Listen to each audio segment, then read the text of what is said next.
সম্মানিত মুসল্লিয়ানি কেরাম, আমি আমার নিজেকে আপনাদেরকে আল্লাহ তাকওয়া অবলম্বন অনুরোধ জানাচ্ছি। যেই তাকওয়া অবলম্বন করলে জান্নাত পেয়ে ধন্য হব, যেই তাকওয়া অবলম্বন করলে যাবতীয় বিপদ থেকে আল্লাহ আমাদেরকে উদ্ধার করবেন, যেই তাকওয়া অবলম্বন ছাড়া দুনিয়ার যত বলা মুসিবত থেকে আমাদের বের হওয়ার কোনো পথ আমাদের নেই। তাকওয়া অবলম্বন থাকলে আল্লাহ তাআলা অবশ্যই আমাদেরকে যাবতীয় বিপদ থেকে বের করবেন। সম্মানিত মুসল্লিয়ানি কেরাম, আমরা আপনাদের সাথে আলোচনা করছিলাম একজন মুসলিমের যা জানতেই হবে। ইমানিয়াত আলোচনা চলছিল, এরপর ইসলামিয়াত আসবে। ইমানিয়াতের আলোচনা আমরা আপনাদের সাথে আলোচনা করেছি ইনশাআল্লাহ রহমতে, যে আল্লাহর উপর ঈমান কিভাবে হবে, ফেরেশতার উপর ঈমান কিভাবে হবে, কিতাবের উপর ঈমান কিভাবে হবে, রাসূলদের উপর ঈমান কিভাবে হবে, আখিরাতের উপর ঈমান কিভাবে হবে, এই আলোচনা চলছিল। আখিরাতের উপর ঈমানের ক্ষেত্রে আমরা বলেছিলাম আখিরাতের উপর ঈমানের তিনটি অংশ রয়েছে। একটি হচ্ছে মৃত্যুর পর পর যা শুরু হয়ে যায় কিয়ামতের আগ পর্যন্ত, দ্বিতীয় হচ্ছে হাসরের মাঠের পর্ব, তৃতীয় হচ্ছে জান্নাত জাহান্নাম পর্ব। আমরা এখনো আখিরাতের উপর আলোচনার প্রথম পর্বে রয়ে গেছি। আজকে ইনশাআল্লাহ আমরা চেষ্টা করব প্রথম পর্ব শেষ করতে। তা হচ্ছে কিয়ামতের আলামত নিয়ে আলোচনা করছিলাম। কিয়ামতের আলামতকে আমরা বলেছি তিন ধরনের আলামত আছে। এক ধরনের আলামত এসেছে এবং চলে গেছে, এটা আর আসবে না। তার মধ্যে আমরা উদাহরণ দিয়েছিলাম মুহাম্মদ রাসূলুল্লাহ সাল্লাল্লাহু আলাইহি ওয়াসাল্লাম আগমন এবং তার দুনিয়া থেকে চলে যাওয়া, এই দুইটাই কিয়ামতের আলামতের অন্তর্ভুক্ত। অনুরূপভাবে আমরা গত খুতবাতে আপনাদের সাথে আলোচনা করেছি এমন কিছু আলামত যেগুলো এসেছে এবং চলবে, অর্থাৎ এগুলো শেষ হয়ে যায় নাই, চলমান প্রক্রিয়া রয়েছে। 40টি আলামত গতভাবে আপনাদের সাথে আলোচনা করেছি, 40টি আলামত। আজকে আমরা সে সমস্ত আলামতগুলো আলোচনা করতে, যেগুলো এখনো আসেনি, অবশ্যই আসবে, আসেনি তবে আসবে। এগুলো দুই প্রকার, বড় আলামত, ছোট আলামত। নির্ধারণ করে সবগুলিকে সিরিয়াল করা খুব কঠিন কাজ, কারণ মুহাম্মদ রাসূলুল্লাহ সাল্লাল্লাহু আলাইহি ওয়াসাল্লাম আমাদেরকে সিরিয়াল করে দেননি, ধারাবাহিকভাবে বর্ণনা করেননি সবগুলোকে, তবে কিছু কিছুকে তিনি ধারাবাহিক বর্ণনা করেছেন। আমরা চেষ্টা করবো যেভাবে রাসূলুল্লাহ সাল্লাল্লাহু আলাইহি ওয়াসাল্লাম যেটার পরে উল্লেখ করেছেন সেভাবে উল্লেখ করতে। যদি ধারাবাহিক এদিক সেদিক হয়েও যায়, মৌলিকভাবে এটা বিশ্বাস করবেন যে এগুলো কোরআন এবং সহিহ সুন্নাহ এসেছে, সুতরাং এগুলো আশা সত্য, এগুলোর উপর আমাদেরকে যথাযথ ঈমান রাখতে হবে এবং এগুলোর ঈমানকে কোনোটাকেই আমরা ঈমান থেকে বাদ দিতে পারবো না। এগুলো গুরুত্বপূর্ণ ঈমানের জায়গা। যখনই এগুলি আমাদের সামনে আসবে তখনই সেগুলোর উপর ঈমান রাখতে হবে। সম্মানিত মুসলিয়ানি কেরাম, আজকে যে অংশটুকু আলোচনা করছি এই অংশটুকু বর্তমানে ফিতনার বড় কারণ। ফিতনার কারণ কেন? কিছু মানুষ এগুলোকে খুব দ্রুত ঘনিয়ে নিয়ে আসছে, কিছু মানুষ এগুলোকে আবার সুদূর পরাহত মনে করছে। এই দুই এর মাঝখানে হচ্ছে হক, যে এগুলো আসলে নিকটবর্তী, তবে একেবারে এসে গেছে এই জাতীয় কোনো সিদ্ধান্ত দেওয়া উচিত নয়। কোনো আলামতকে নিয়ে এসে বর্তমান প্রেক্ষাপটের ব্যাখ্যা করা কখনো উচিত নয়। হতে পারে বলা যেতে পারে, নাও হতে পারে বলা যেতে পারে, কিন্তু এটাই ঘটনা ঘটেছে, এই ঘটনাই ঘটবে নির্ধারণ করে বলে দেয়া যে সমস্ত আলামত আসেনি, সেগুলোকে পরিপূর্ণভাবে আপনার মন মতো ব্যাখ্যা করার কোনো সুযোগ নেই। এই মন মতো ব্যাখ্যা করে অনেক ব্যক্তি পথভ্রষ্ট হয়েছে। যুগে যুগে বহু মানুষ এর মাধ্যমে ফিতনা তৈরি হয়েছে।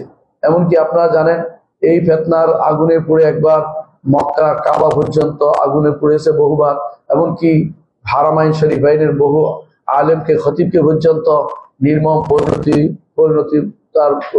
বজায় রাখতে হয়েছে, অর্থাৎ নির্মম পরিণতির শিকার হয়েছে।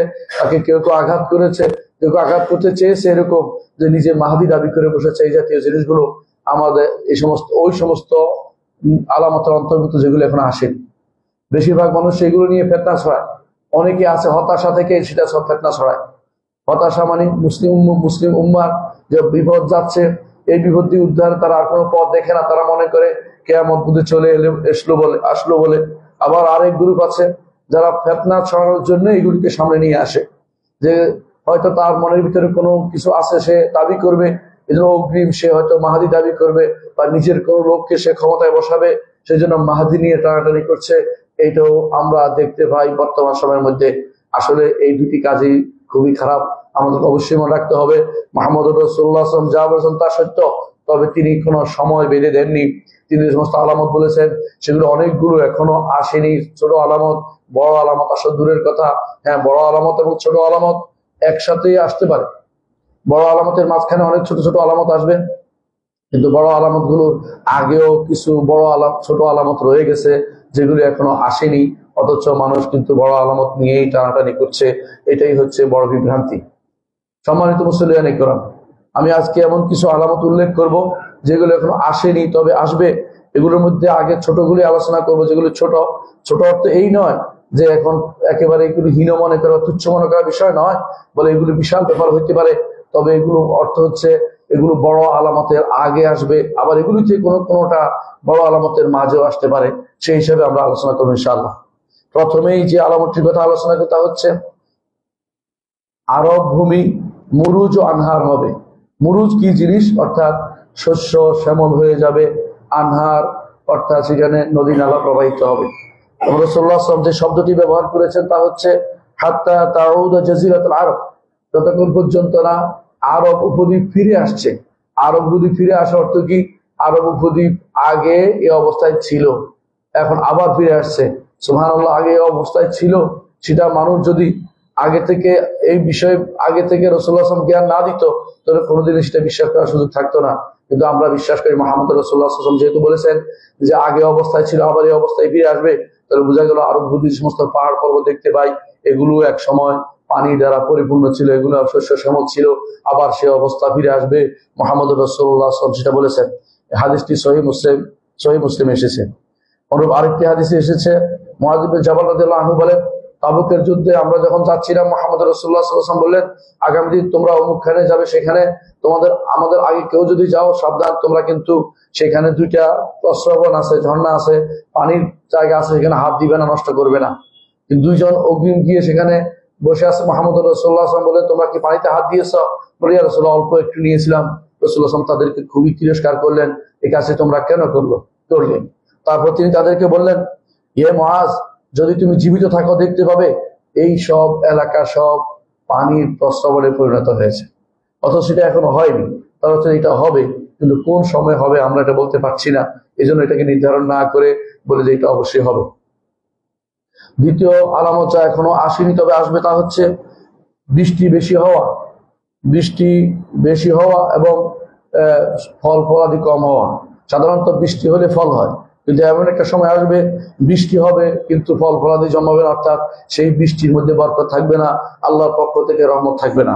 আবু হুরায়রা রাদিয়াল্লাহু আনহু বর্ণিত, তিনি বলেন, রাসূলুল্লাহ সাল্লাল্লাহু আলাইহি ওয়াসাল্লাম বলেছেন, লা তাকুমু সাআ হাত্তা তুমতিরা আস-সামাউ মাতারান লা তুকুন্নু ফিহা বুয়ুতুল মাদার ওয়া লা তুকুন্নু ফিহা ইল্লা বুয়ুতুশ শাহর।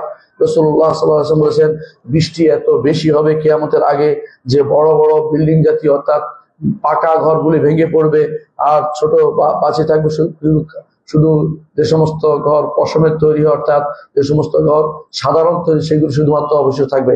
কারণ বড় ঘরগুলো বৃষ্টির ছোঁয়া সেগুলো নষ্ট হবে, আর যেগুলো পশমের ঘর সেগুলো নষ্ট হবে না। জানি না তারপরে অবস্থা কিরকম হবে, কিন্তু মুহাম্মদ রাসূলুল্লাহ সাল্লাল্লাহু আলাইহি ওয়াসাল্লাম বলেছেন এবং সেটা মুসনাদ আহমদে এসেছে।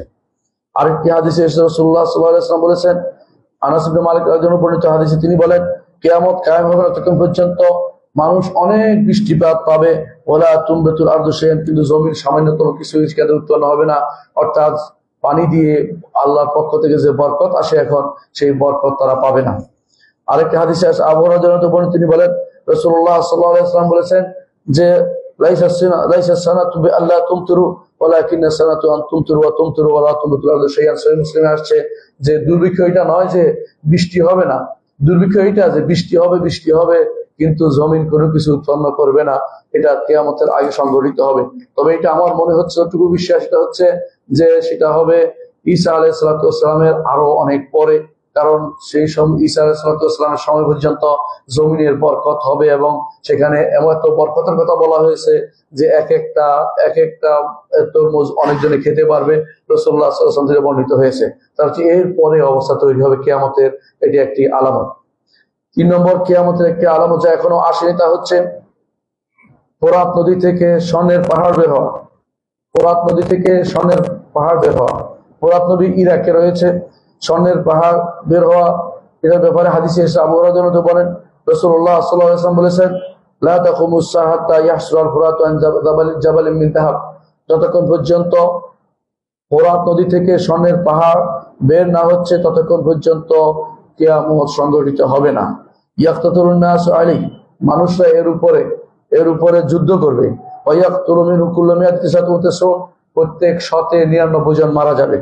ওয়ায়াকুলু কুল্লু রাজুলিন মিনহুম, প্রত্যেকে বলবে আমি বেঁচে গেলে আমি সেগুলি নিব। অর্থাৎ সবাই মনে করবে যে সবাই বলে যাক আমি একা পেয়ে যাই, এরকম চিন্তা থাকবে। আবার কোনো বর্ণনা আসছে শেষ পর্যন্ত তারা কেউ নিতে চাইবে না যে এই কারণে আমার ভাইকে মেরেছি, আমার বন্ধুকে মেরেছি, এই কারণে সবাইকে মেরেছি, এগুলি আমি নিব না, কারণ সে মনে করে এগুলি আর বিপদের কারণ হবে। অর্থাৎ কিয়ামতের আগে এই কাজটি হবে। বুখারী মুসলিমে হাদিসে এসেছে যে এই হাদিসটি স্বর্ণের পাহাড় বের হবে। অনেকে হয়তো বলতে পারেন বর্তমানে যে বের হয়েছে জ্বালানি, অর্থাৎ এই অকটেন বা যে সমস্ত জ্বালানি বের হয়েছে এগুলি হয়তো উদ্দেশ্য, যে তেলের কথা বলা হচ্ছে যে ডলার বা পেট্রোলিয়াম, এগুলি কিন্তু এগুলি উদ্দেশ্য হতে পারে না। কারণ শুধুমাত্র এটা শুধু ইয়া থেকে বের হয় নাই, ইরাক থেকে বের হয় নাই, বিশ্বের বিভিন্ন দেশে তেল পাওয়া যায়। এটা খনিজ দ্রব্যের বিষয়, এটা শুধু ইরাকের বিষয় নয়। ইরাকের এটা নিয়ে যুদ্ধের বিষয়টা এইটা নিয়ে হবে না, বরং আরেকটা জিনিস পাহাড়। ইয়াহসুর অর্থ হলো নিচে লুকায়িত আছে, উপরে ঢাকনা খোলা হবে। হাসর অর্থ হলো খোলা হওয়া, এর অর্থ হচ্ছে তেল হইতে পারে না, এটা অবশ্যই স্বর্ণই হবে, এবার অপব্যাখ্যা গ্রহণযোগ্য নয়। চতুর্থ যে আলামতটি আছে তা হচ্ছে যে মানুষের সাথে প্রাণীকুল অর্থাৎ যে সমস্ত হায়না প্রাণী তারা কথা বলবে, মানুষের সাথে কথা বলবে। অনেকে হয়তো বলতে পারেন বর্তমানে যে সমস্ত এই মিডিয়া আছে বা বিশেষ সমস্ত ক্যামেরা আছে এগুলি হয়তো বলা হচ্ছে, কিন্তু এগুলি না, এগুলিকে বলা যাবে না। এগুলি হচ্ছে স্থির চিত্র অঙ্কন করা, কথা বলে না এগুলি দিয়ে জানা যায় কি হয়েছে। কিন্তু রাসূল হাদিসে কথা বলবে, কথা বলার অর্থ হচ্ছে যে এগুলো সরাসরি বলে দিবে এটা কখন হবে, এটা কখনো অবশ্যই সেটা অনেক পরে হবে, সেটা এখন হওয়া জরুরি না। অর্থাৎ সেটা হবে অবশ্যই যখন দাব্বার পরে বা আগে, সেটা হতে পারে দাব্বা, যে প্রাণী পরে বেরোবে তার আগে বা পরে হতে পারে, সেটা হতে পারে। কারণ এখন হওয়ার অর্থ হচ্ছে এরপরে ইমানের প্রশ্ন আবার ফিরে আসবে। এই জন্য আমরা মনে করতেছি, মনে করার অর্থ স্থায়ী কথা নয়, হতে পারে আগে হতে পারে, কিন্তু আমরা মনে হচ্ছে এরকম। আল্লাহর কাছে দোয়া করি আল্লাহ যেন আমাদের পাকড়াও না করেন এই সমস্ত কথার কারণে। কিন্তু আমরা শুধু বলতে চাচ্ছি যে এটা ঘটবে এবং এইটা এখনো ঘটেনি, এটা আসবে। আবু সাঈদ খুদরি রাদিয়াল্লাহু আনহু বর্ণিত, তিনি বলেন রাসূলুল্লাহ সাল্লাল্লাহু আলাইহি ওয়াসাল্লাম বলেছেন, সাদাকা ওয়াল্লাযী নাফসি বিয়াদিহি, সত্য বলেছেন যার হাতে আমার প্রাণ, তার শপথ করে বলছি, লা তাকুমুস সাআ হাত্তা ইউকাল্লিমাস সিবাউল ইনস, কিয়ামত কায়েম হবে না ততক্ষণ পর্যন্ত হায়না প্রাণীগুলো মানুষের সাথে কথা বলছে। ওই কাল্লামুর রাজুল আযাবাত সাউতিহি, মানুষের হাতে যে লাঠি থাকবে, লাঠির সামনে মানুষের লাঠির সামনে অগ্রভাগ তার সাথে কথা বলবে। ওয়া শিরাকুন আলিহি, জুতার পিতা তার সাথে কথা বলবে। ওয়া ইখবিরুহু ফাখিদুহু বিমা আহদাস আহলু বা'দাহু, এবং তার রান তাকে বলে দিবে যে তার পরিবার তারপরে কি অপকর্ম করেছে। অর্থাৎ লুকানোর কোনো সুযোগ থাকবে না। এখন হয়তো আপনি বলবেন যে ক্যামেরা বা এই জাতীয় কিছু বা আইএআই জাতীয় কিছু, এগুলি নাও হতে পারে। এগুলি হচ্ছে বর্তমান আবিষ্কারের শেষ পর্যায়ে, এরপরে এর চেয়ে ভয়াবহ জিনিস আবিষ্কার হবে, তখনই হয়তো এই ঘটনাটা ঘটবে। কিন্তু এটা কিয়ামতের একটি আলামত হিসাবে আমাদের কাছে মুহাম্মদুর রাসূলুল্লাহ সাল্লাল্লাহু আলাইহি ওয়াসাল্লাম জানিয়েছেন।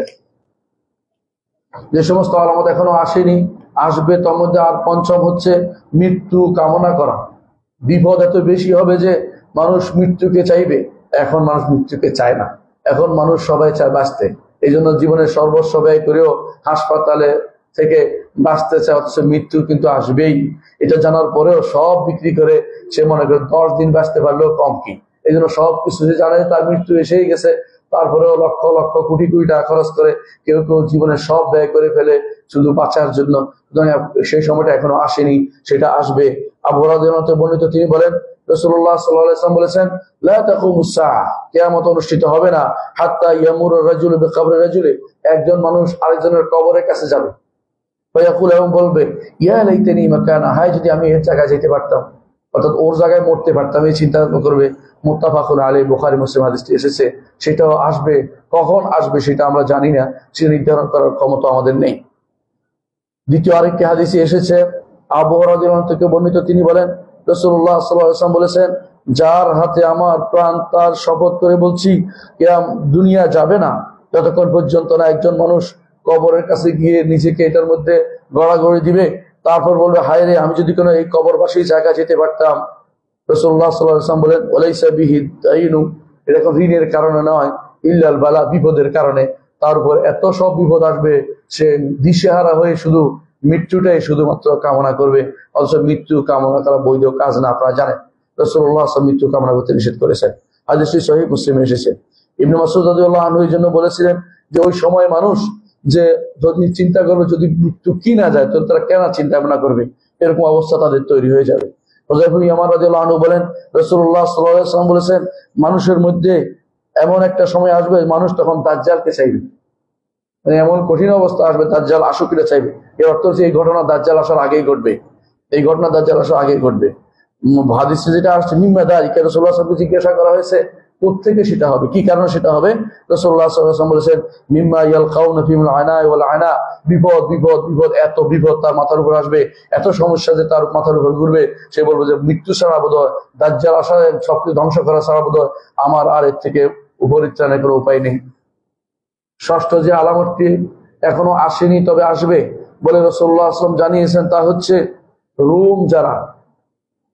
রোম যারা তাদের সংখ্যা বেড়ে যাবে। রোমরা কারা? ইউরোপিয়ান তারা বেড়ে যাবে।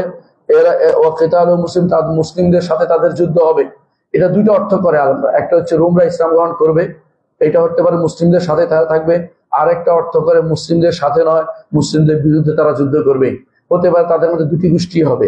এই জন্য হাদিসটির ব্যাখ্যা বিস্তারিত করার এখানে সুযোগ নেই, শুধু এটাই বলা হচ্ছে যে এরকম ঘটনা ঘটবে যে রোম অর্থ হলো ইউরোপিয়ানদের বর্তমান যারা তারা বেড়ে যাবে এবং কেতাল মুসলিমদের তাদের সাথে যুদ্ধ হবে।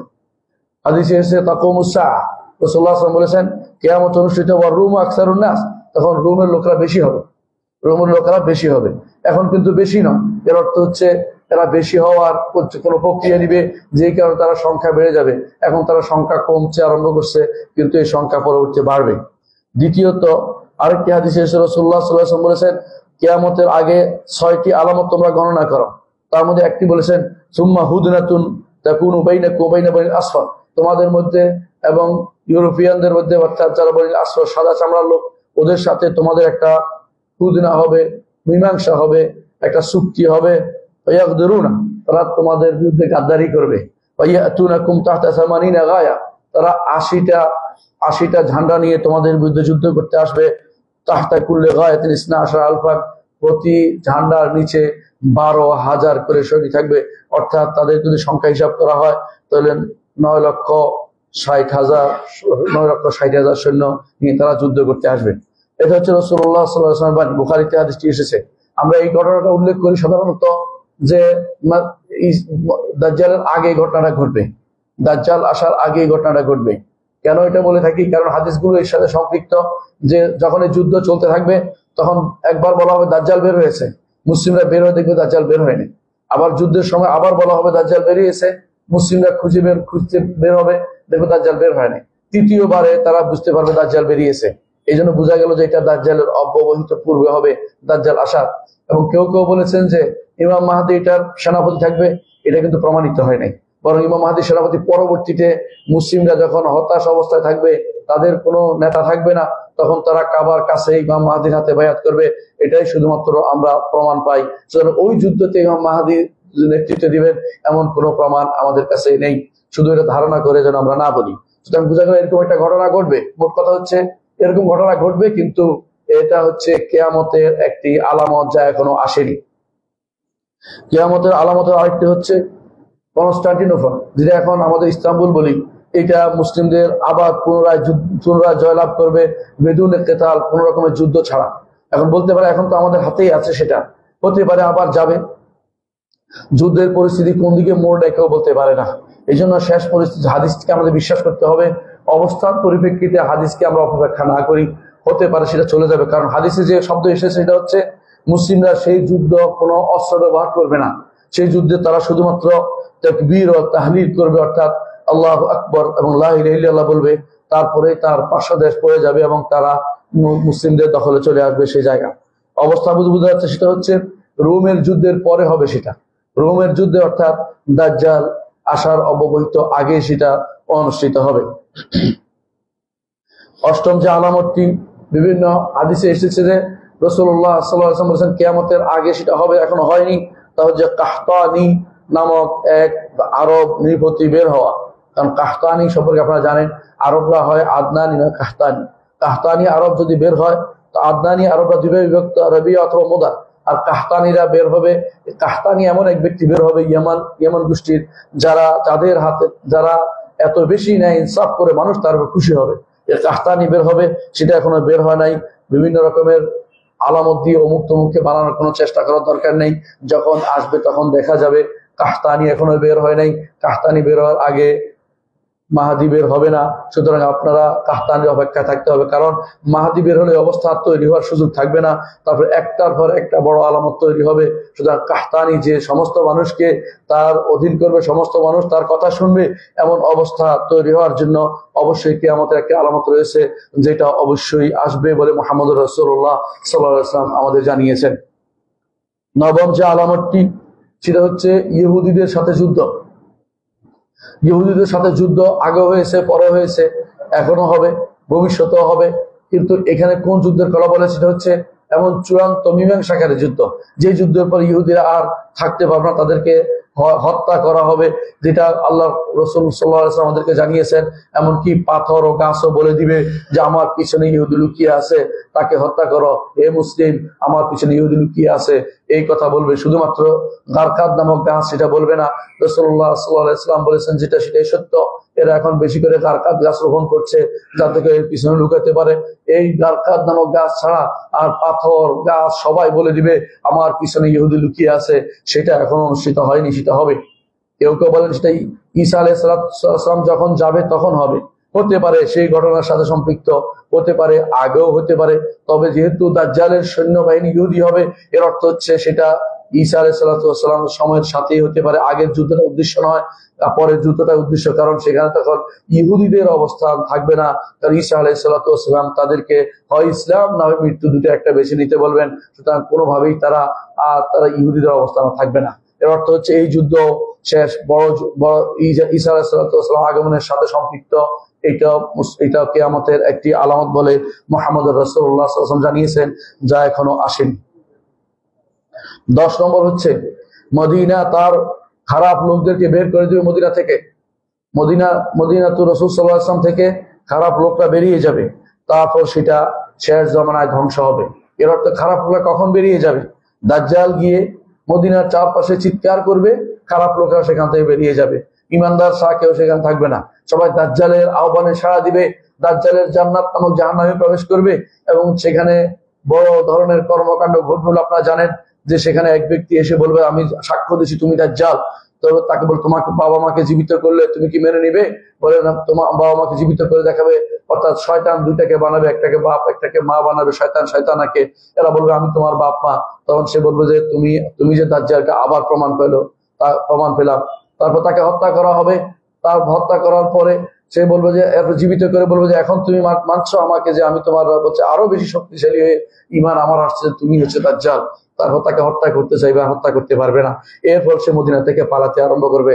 এই হচ্ছে দাজ্জালের কাহিনী। তাহলে বোঝা গেল মদিনা থেকে বেরিয়ে যাওয়া, খারাপ লোকে বেরিয়ে যাওয়া, আগেও বেরিয়েছে অনেকেই। মুনাফিকরা সবসময় মদিনাতে থাকতো সমস্যা তৈরি করার জন্য, পরে বেরিয়ে যেত। এখনো এদের সংখ্যা কম নয়। ভবিষ্যতে এমন এক গোষ্ঠী আসবে যখন এরা দলে দলে এখান থেকে বেরিয়ে থাকতে চাইবে না, কারণ সেখানে তো জীবনযাত্রার মান তাদের হয়তো কম থাকবে। জীবনযাত্রা খোঁজার জন্য বিশ্বের বিভিন্ন দেশে তারা ছড়িয়ে পড়বে খারাপ লোকেরা, এবং সবশেষে মদিনার মধ্যে খারাপ ধ্বংস আসবে। এই ধ্বংসের বিষয়টি আমাদের বুঝায় যে এটা হবে অবশ্যই ঈসা আলাইহিস সালামের পরে, এর আগে ধ্বংসের বিষয়টা আসবে না। সুতরাং সেটাও একটা অংশ রাসূলুল্লাহ একই হাদিসে একটা অংশ আগের কথা বলেছেন, অথবা একটা অংশ পরের কথা বলেছেন, অথবা সেটা আরো পরের কথা বলেছেন, যেগুলো এখনো আমাদের সামনে আসে নাই বা আমাদের এখনো তাসাউর আসে নাই, চিন্তা চেতনা আসে নাই কিরকম অবস্থা হতে পারে। মদিনাকে এক সময় মানুষ ছেড়ে চলে যাবে। মদিনা তখন একজন উজাড় হয়ে যাবে, সেরকম একটা ভূমিতে পরিণত হবে। 11 নম্বর আলামত হচ্ছে যেটা এখনো আসেনি, তা হচ্ছে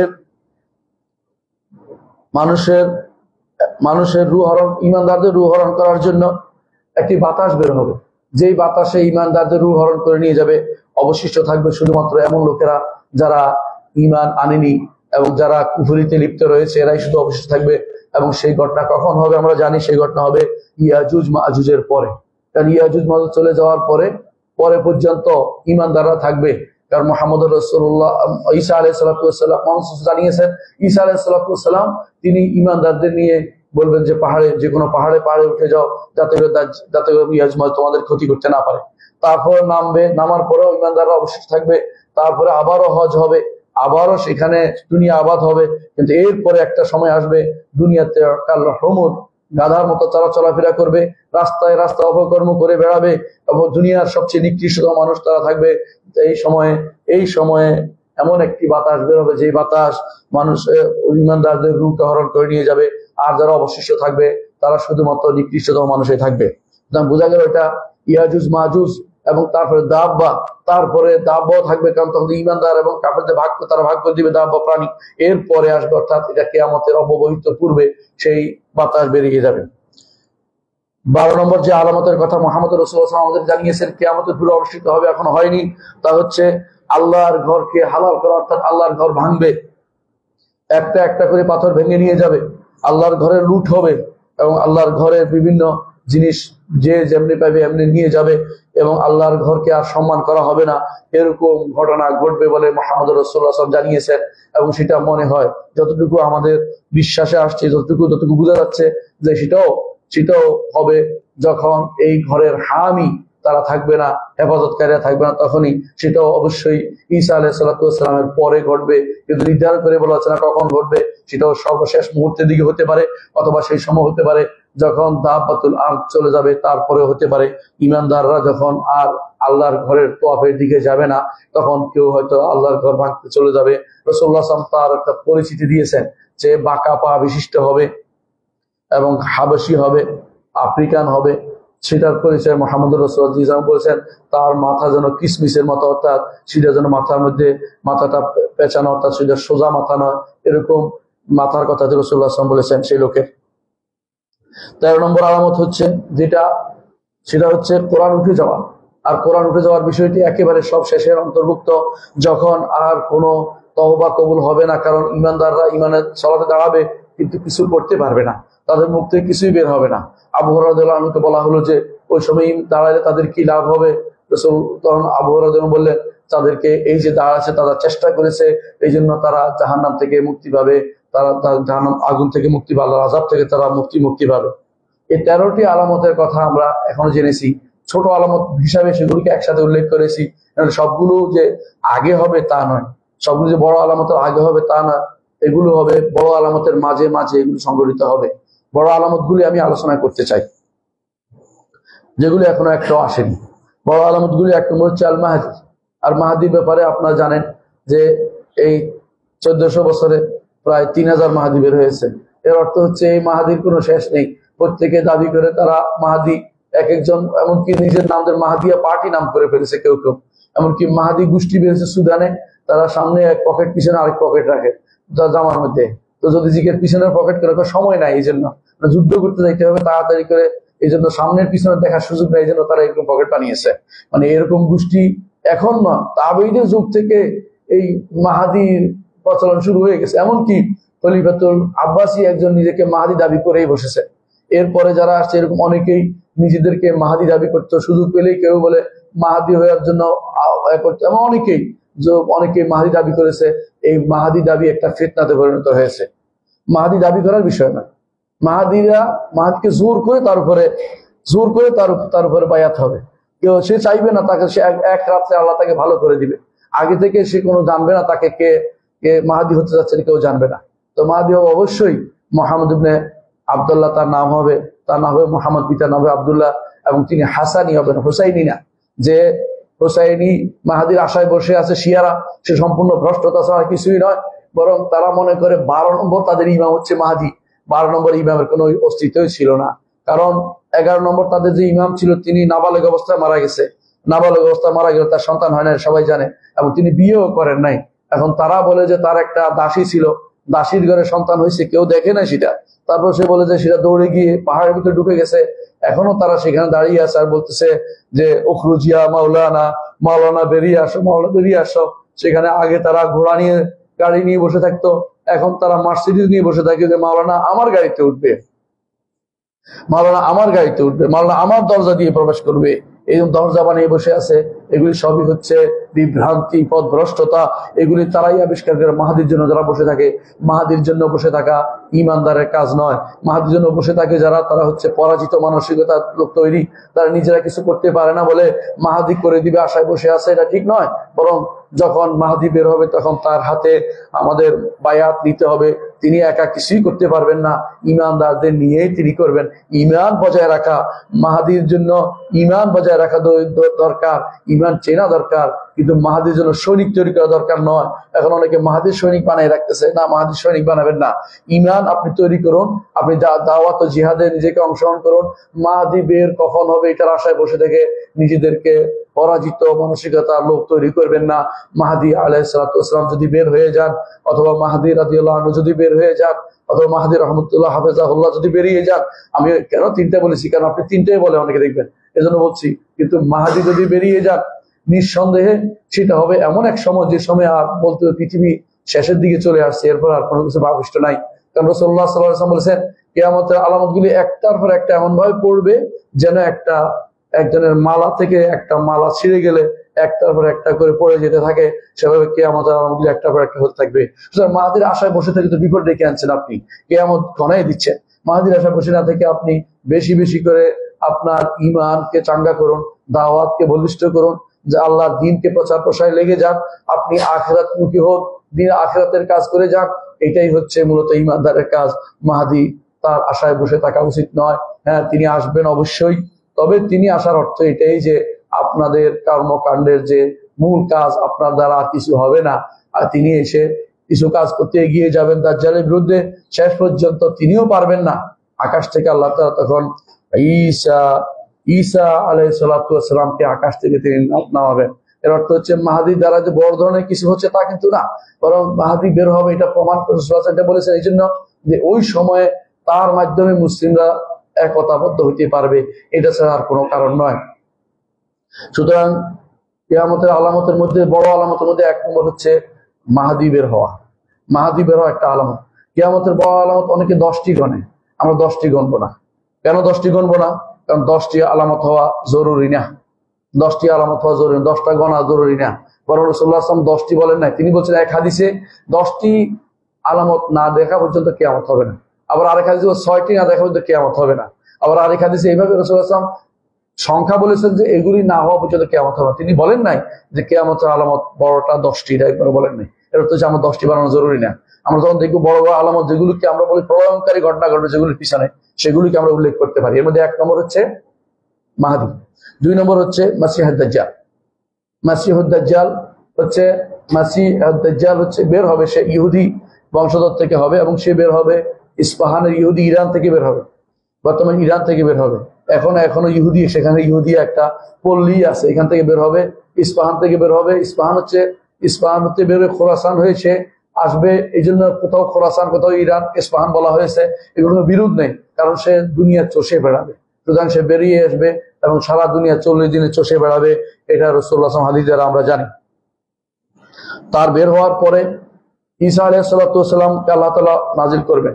ঈসা আলাইহিস সালাতু ওয়াস সালাম নাজিল হবেন, তিনি দামেস্কে তিনি আসবেন। কোন বর্ণনায় আসছে যে মানারাতুশ শারকা, তিনি আসবেন। কোন বর্ণনায় আসছে যে সেটা বাইতুল মাকদিস হইতে পারে, কিন্তু বিশুদ্ধ বর্ণনায় সেটা দামেস্কের কথা বলা হয়েছে। দামেস্কের পূর্ব দিকে সাদা, দামেস্কের পূর্ব পাশে সাদা মিনারা বিশিষ্ট যেই মসজিদ আছে, সেই মসজিদের মিনারাতে 2 ফেরেশতার কাঁধে ভর করে তিনি ঈসা আলাইহিস সালাতু ওয়াস সালাম তিনি অবতীর্ণ হবেন। আমাদের দেশে যারা তথাকথিত হিজবুত তাওহীদ আছে অথবা তথাকথিত কাদিয়ানীরা আছে, এই জাতীয় এবং তথাকথিত আরো কিছু গোষ্ঠী আছে যারা মনে করে যে ঈসা আলাইহিস সালাতু ওয়াস সালাম হচ্ছে তাদের ইমামরা, বুঝেন কিনা? কাদিয়ানীরা মনে করে কাদিয়ানী হচ্ছে ঈসা, আর হিজবুত তাওহীদের মনে করে তাদের সুরুট হুজুর হচ্ছে ঈসা। সুরুট খাইতেছে সেই, তিনি ঈসা হয়ে গেছে, তিনি ইমাম, তিনি মাহদী। এই দাবি করে বসেছে। আমি একদিন আলোচনা করছিলাম, জানতাম না সেটা, এক আলোচনা করছিলাম আমি, তার দাওয়াত দিচ্ছিলাম, সেখানে একজন এসে বলল আপনি কি জানেন ঈসা বেরিয়ে গেছে, অনেক আগে চলে গেছে, ঈসা নাজিল হয়ে চলে গেছে। এই যেহেতু আমি বললাম যে কোত্থেকে তুমি এই কথা বলো, শেষ পর্যন্ত খোঁজ নিয়ে জানলাম সে হচ্ছে এই বর্তমানে যারা হিজবুত তাওহীদ নামক এক ভ্রান্ত মতবাদের অনুসারী, তারাই এগুলি বলে থাকে এবং তারা বইও লিখেছে, দাজ্জাল নামে বই লিখেছে একটা, দাজ্জাল নামে। কারণ ঈসা যদি এসেই থাকে দাজ্জাল লাগবে, তো দাজ্জাল কোথায় পাবে? এই জন্য তারা সভ্যতাকে দাজ্জাল বানিয়েছে। বর্তমান যে সভ্যতা আছে, ইউরোপিয়ান সভ্যতাকে দাজ্জাল বানিয়েছে না। দাজ্জাল সভ্যতার নাম নয়, দাজ্জাল মানুষের নাম, মানব সন্তানের নাম। এবং দাজ্জাল মানব সন্তান হিসেবে সে বিচরণ করবে এবং তাকে হত্যা করা হবে, হত্যা করা হবে। কারণ যদি সভ্যতা হত্যার বিষয় নেই, তাকে হত্যা করা হবে। ঈসা আলাইহিস সালাম যখন নাজিল হবেন তাকে হত্যা করা হবে, হত্যা করবেন তিনি নিজে বাবুল লুদ্দে। বাবুল লুদ হচ্ছে বর্তমানে একটা বিমানবন্দর, ইসরায়েলের একটা বিমানবন্দর, নাম লুদ বিমানবন্দর। সেখানে ঈসা আলাইহিস সালাম তাকে হত্যা করবেন। এটাই আমরা কোরআন, এটা আমরা হাদিস থেকে আমরা পাই। সুতরাং হাদিস থেকে যেটা পাই এটাই বিশ্বাস করতে হবে। মানুষের সমস্ত বিভ্রান্তি কোনোভাবেই আমরা আমলে নিব না। আমরা অনেকে বিভ্রান্ত আকীদার শিকার হয়ে যাচ্ছি দুর্ভাগ্যবশত। তারপরে আসবে ইয়াজুজ মাজুজ। ইয়াজুজ মাজুজ এরা কারা? এরা হচ্ছে ইয়াফেসের বংশধর। আমরা জানি যে আদম নূহ আলাইহিস সালামের 3 সন্তান ছিল, সাম, হাম, ইয়াফেস। সাম সেমিটিক, হাম আফ্রিকানরা, আর ইয়াফেস হচ্ছে ইউরোপিয়ানরা। এদের মধ্যে একটা গোষ্ঠী ছিল ইয়াজুজ মাজুজ, তাদেরকে আল্লাহ তাআলা আটকে দিয়েছেন। তারা এমন এক জগতে, এমন এক জায়গায় বসবাস, বিশাল তাদের এই জায়গা, যেটা আমরা দেখতে পাই না। অনেকে বলে যে দেখতে পাই না, যেহেতু নাই, নাউজুবিল্লাহ। এটা বিশ্বাস করতে হবে, দেখতে পাইলে সেদিন তারা বেরিয়ে আসবে। আল্লাহ তাআলা এই জন্য কোরআনে কারীম বলেছেন যে হাত্তা ইযা ফুতিহাত ইয়াজুজ ওয়া মাজুজ ওয়া হুম মিন কুল্লি হাদাবিন ইয়ানসিলুন। যে এবং রাসূলুল্লাহ সাল্লাল্লাহু আলাইহি ওয়াসাল্লাম একদিন তিনি বললেন যে আজকে রাতে এই ইয়াজুজ মাজুজের তাদের দেয়ালের মধ্যে এত ছিদ্র করতে সমর্থ হয়েছে। এর অর্থ হচ্ছে রাসূলুল্লাহ সাল্লাল্লাহু আলাইহি ওয়াসাল্লাম যা বলেছেন সত্য। তারা কোনো ইয়াজুজ বলতে ইউরোপিয়ান লোকদেরকে বোঝানো হয় নাই বা আমেরিকানদের বোঝানো হয় নাই, অনেকে এটা বলে থাকে, নাউজুবিল্লাহ। অথচ ইয়াজুজ মাজুজ একটা গোষ্ঠী, যাদেরকে দেখার পরে আপনার আর কোনো কিছু থাকবে না। তারা এক জায়গায় এক গোষ্ঠী চলে যাবে, আরেক জায়গায় এসে দেখবেন যে এত পয়মাল সাবার করে দিয়েছে, সেখানে আর পানি বলতে কিছু রাখে নাই। এমনকি তারা বহাইরা তবরিয়া যাবে। বহাইরা তবরিয়া হচ্ছে বর্তমানে লেবাননের কাছে। সেখানে গিয়ে তারা এমন ভাবে পানিটা পান করবে যে ওদেরই পরবর্তী যায় সুপ্ত জায়গায় হেঁটে চলে যাবে, পানি বলতে কিছু থাকবে না। মানে এরা এতটুকু জমিনের বুকে ফেতনা ফাসাদ তৈরি করবে। এরা যখন বের হবে, ঈসা আলাইহিস সালাম তখন আল্লাহ হুকুমে তাদের নিয়ে পাহাড়ে পর্বতে উঠে যেতে বলবেন যে তোমরা পাহাড়ে উঠে যাও, কারণ এরা দুনিয়াতে ফেতনা ফাসাদ তৈরি করবে। তারপর আল্লাহর পক্ষ থেকে তাদেরকে আল্লাহ তাআলা এমন কিছু দিয়ে ধ্বংস করবেন যেগুলো আমাদের কল্পনারও বাইরে। তাদের বগলের নিচে রোগ হবে, সেই রোগের কারণে তারা ধ্বংসপ্রাপ্ত হবে। তারপর ঈসা আলাইহিস সালাম সবাইকে নিয়ে নিচে নামবেন, বা সমস্ত ঈমানদাররা নিচে নামবে, এবং সেগুলি আল্লাহ তাআলা এমন এক পাখি পাঠাবেন সেগুলিকে উড়িয়ে নিয়ে সাগরে ফেলে দিবে। এবং কারণ সাগর ছাড়া এই সমস্ত দুর্গন্ধ মুক্ত হওয়ার কোনো জায়গা নেই, দাফন করার সুযোগ নাই। এত বেশি পরিমাণে তাদের সংখ্যা হবে। তাদের সংখ্যা এত বেশি যে মুহাম্মদ রাসূলুল্লাহ সাল্লাল্লাহু আলাইহি ওয়াসাল্লাম বলেছেন, হাশরের মাঠে বলা হবে, আল্লাহ তাআলা বলবেন আদমকে, আদম জাহান্নামের অংশ বের করে দাও তোমার সন্তানদের থেকে। তখন সবাই ভয় পেয়ে গেল। রাসূলুল্লাহ সাল্লাল্লাহু আলাইহি ওয়াসাল্লাম বললেন যে ভয় পেও না, এদের থেকে 999 জন হবে ইয়াদের থেকে, ইয়াজুজ মাজুজ থেকে, আর এদের থেকে একজন হবে। এর অর্থ হচ্ছে এত সংখ্যায় বেশি হবে যে তারা পৃথিবী চষে বেড়াবে পুরোটাই। তখন এই সময় তাদের ধ্বংসের পর এগুলি কবর দিবে কে? এগুলি এই জন্য পাখিগুলি উড়ে নিয়ে সেগুলিকে সমুদ্রে ফেলে দিবে। আর জগৎ তখন অত্যন্ত শান্ত শিষ্ট হয়ে যাবে, জগৎ পরিপূর্ণভাবে জগৎ পরিচ্ছন্ন হয়ে যাবে।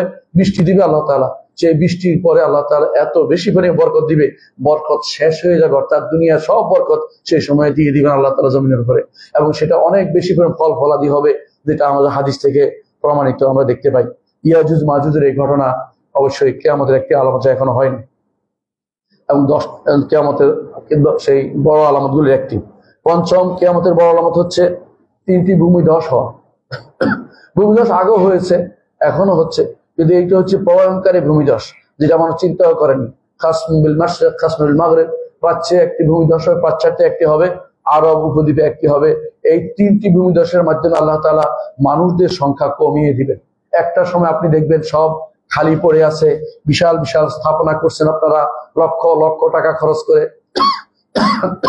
আপনারা মনে করছেন যে এটা বোধহয় পৃথিবীতে তারা সবসময় থাকবে, এরকম ভাবে করছেন।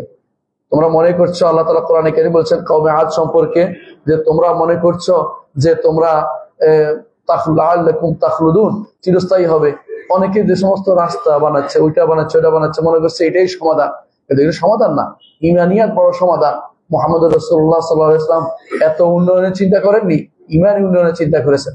আমরা দুনিয়ার উন্নয়ন দিয়ে ভরিয়ে দিচ্ছি, কিন্তু ইমানি উন্নয়নের কোনো চিন্তা নেই। আমরা পড়ানোর ক্ষেত্রে কি পড়াচ্ছি? গান বাদ্য দিয়ে আমাদের সব ভরাই রাখতেছি। গান বাদ্য দিয়ে সন্তানদের তৈরি করার জন্য 60,000, 25,000, 65,000 গান গান গান বাদ্যকারীদের নিয়োগ দিচ্ছি। আমরা ধ্বংসের কোন জায়গায় পৌঁছে গেছি। আমরা মনে করছি এর মধ্যে উন্নয়ন করতেছি। কিসের উন্নয়ন করতেছি? ইমান নষ্ট করার কাজ। কারণ গান বাদ্যকে হালাল মনে করলে তার ইমান চলে যায়। যে সমস্ত সন্তানদের আপনি গান শিখাবেন, তারা যেগুলো বৈধ মনে করে, তাহলে সেগুলি ইমান চলে যাবে। আর যারা সেগুলিকে বৈধ মনে না করে, কোনোদিনই কেউ এগুলি বাস্তবায়ন করতে পারে না, কেউ যদি সেগুলি বাস্তবায়ন করে, তারা ইমানদার নয়, তারা কাফের। এদের সাথে আপনাদের সম্পর্ক কেমন, আপনারা চিন্তা ভাবনা করবেন। এইগুলি তারা উন্নয়নের চিন্তা ভাবনা করছে। এগুলো উন্নয়ন নয়। উন্নয়ন হচ্ছে কোরআন এবং সুন্নাহ দিয়ে মানুষকে তৈরি করা, ছোটকাল থেকে কোরআন পড়ানো, হাদিস পড়ানো, দ্বীনের উপর বড় করানো। এটাই রাসূলুল্লাহ সাল্লাল্লাহু আলাইহি ওয়াসাল্লাম চেয়েছেন।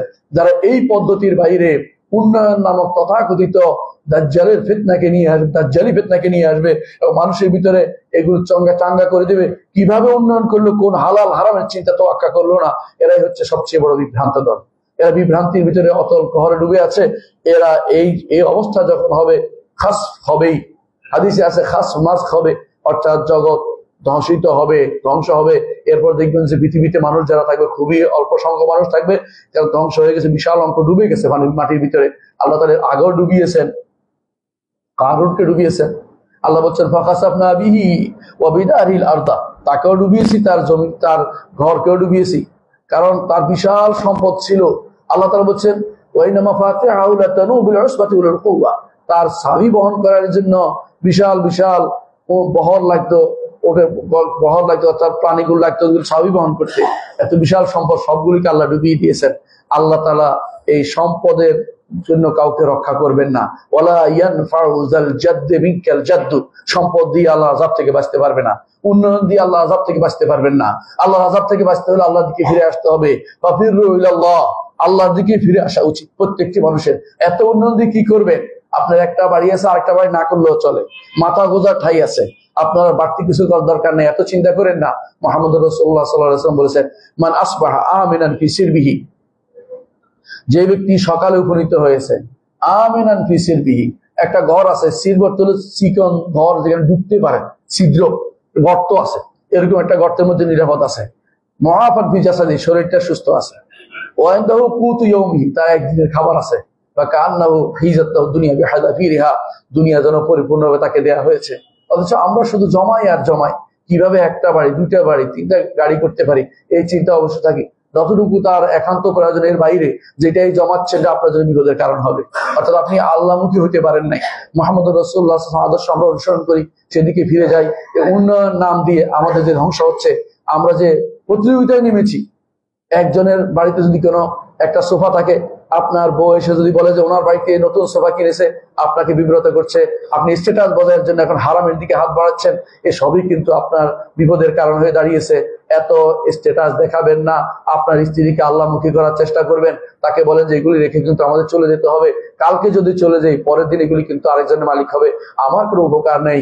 আমার শুধু ওটাই উপকার যদি আমি রাতের বেলায় 2 রাকাত সালাত আদায় করতে পারি, সালাতগুলো জামাতের সাথে পড়তে পারি, সন্তানকে আমি নেক সন্তান বানাইতে পারি, তাদেরকে আলেম বানালে এগুলি আমার উপকার হবে।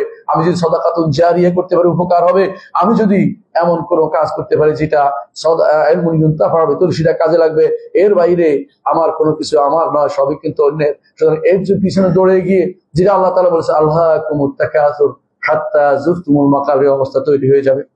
সম্মানিত মুসলিম, এখানে বলছিলাম যে পঞ্চম যে কিয়ামতটা হচ্ছে ভূমিধস হবে। এই ভূমিধস কোন জায়গায় হবে আমরা তো বলতে পারছি না। এমনও তো হতে পারে বিশাল এলাকা নিয়ে হবে, নাহলে রাসূলুল্লাহ সাল্লাল্লাহু আলাইহি ওয়াসাল্লাম সাবধান করতেন না। বিশাল এলাকা নিয়ে হওয়ার অর্থ হচ্ছে এমনও হতে পারে বাংলাদেশের ভূমিটা পুরোটাই মাটির নিচে চলে গেছে। আপনি তখন এত কিছু করেছেন, কোন কাজে লাগবে? আপনার এই সমস্ত বড় বড় যে বিল্ডিং করেছেন, এক একটা বিল্ডিং এর দিকে তাকালে, উপর দিকে তাকালে টুপি পড়ে যায়, এরকম অবস্থা বিল্ডিং তৈরি করে রাখছেন। এগুলিও কোনো কাজে লাগবে না, এগুলি মাটির নিচে চলে যাবে। ক্ষণিকের 10 মিনিট যদি কোনো ভূমিকম্প হয়, 5 মিনিট 10 মিনিট না, ভূমিকম্প হলো, আপনি কি মনে করেন বাংলাদেশ টিকে থাকবে? ঢাকা শহর সবাই আগে ধসে যাবে। আপনি এত ধসাকল জিনিসের চিন্তা কেন করছেন? এগুলি তৈরি করছেন, যদি তৈরি কাজে লাগতো তাহলে কথা ছিল, কিন্তু যেগুলি আপনি তৈরি করছেন এগুলি আপনার কোনো কাজে নাও লাগতে পারে। হয়তো এমন হইতে পারে আপনার সন্তানের কাজে লাগেনি। অনেক মানুষের গল্প আমরা শুনি, বিশাল বিশাল বাড়ির মালিক, বিশাল বিশাল, এমনকি তিনি চলাফেরা করতেন সবচেয়ে বেশি দামি গাড়িতে, কয়েকদিন পরে তিনি এখন ভিক্ষা করছেন, 1 টাকা 2 টাকা চেয়ে বেড়াচ্ছেন। কেন সেটা হয়েছে আপনারা সেটা ভালো করে জানেন, কারণ মানুষের অবস্থার পরিবর্তন হয়। আপনার সম্পদ যেটা এখন আল্লাহ দিয়েছে এটাকে আল্লাহর কাজে লাগা। আমরা আল্লাহর কাজে যদি কোনো চাই আপনাদের কাছে, আপনারা দেখি 1 টাকা 2 টাকা দেন, হারামের জন্য আপনাদের টাকার অভাব হয় না, অনবরত খরচ করে যাচ্ছেন। কখন হবে? রাসূলুল্লাহ আমাদেরকে বলেছেন এরকম অবস্থা যখন তৈরি হবে তখনই শুধুমাত্র ভূমিধস হবে। তারপর ষষ্ঠ যে আলামতটা হচ্ছে ধোঁয়া। একটা ধোঁয়া আসবে, যে ধোঁয়ার কারণে মানুষের হরণ হয়ে ধোঁয়া ইমানদারদেরকে চোখে, তত ইমানদার থাকবে তখন বোঝা যাচ্ছে চোখের তখন এর মতো হবে তাদের, যে মানুষের যে সর্দির মতো হবে, আর কাফেরদেরকে এটা ভালো করে পেয়ে বসবে। এরকম ধোঁয়া তাদের শাস্তির জন্য আসবে, এবং সেটা সর্বশেষ আলামতের কাছাকাছি হবে মনে হচ্ছে। সপ্তম আলামত হচ্ছে পশ্চিম দিগন্তে সূর্য ওঠা। পশ্চিম দিগন্তে সূর্য ওঠার পর আর কোনো তওবা কবুল হবে না, এবং সেটা আমরা জানি। অষ্টম আলামত হচ্ছে একটা প্রাণী বের হওয়া, যে ইমানদার কাফের চেয়ে হাত দিয়ে নির্ধারণ করে দিবে, কপালের উপরে দাগ দিয়ে দিবে, এমনকি পরবর্তীরা বলবে যে ওর থেকে উটকিনি যার কপালে দাগ আছে, ইমানদার এবং কাফের আলাদা করে দিবে। আর সর্বশেষ যে আলামতের কথা বলবো সেটা হচ্ছে আগুন বের হবে, যে আগুন মানুষদেরকে একসাথ করে দুনিয়ার হাসর হচ্ছে, সেটা হচ্ছে সিরিয়া, বর্তমান যে শাম, বর্তমান যেটাকে আমরা সিরিয়া বলি সেটা না পুরোটাই, এটা হচ্ছে শাম, লেবানন বা সিরিয়া, লেবানন, জর্দান এবং ফিলিস্তিন, পুরো এলাকাটাই হচ্ছে শাম, যেটাকে রাসূলুল্লাহ শাম বলতেন। এই শাম অর্থাৎ কাবার এই পার্শ্ব বাম পাশে হওয়ার কারণে শাম বলা হয়। এই পুরো শাম এলাকার দিকে মানুষদেরকে তাড়িয়ে নিয়ে যাবে, চারদিকে একটা আগুন বের হবে, এই আগুন তাদেরকে তাড়িয়ে নিয়ে সেখানে উপস্থিত হবে, এবং তাদের উপরেই কিয়ামত কায়েম হবে। কিয়ামত কায়েম হওয়ার পরে পরবর্তী যে আলোচনা সেটা ইনশাআল্লাহ আগামী খুতবাতে আমরা করব। আল্লাহ আমাদের তৌফিক দান করুন। আকুলু কাউলি হাযা ওয়া আস্তাগফিরুল্লাহ লি ওয়া লাকুম ওয়া লিসাইরিল মুসলিমিন ওয়াস্তাগফিরুহ।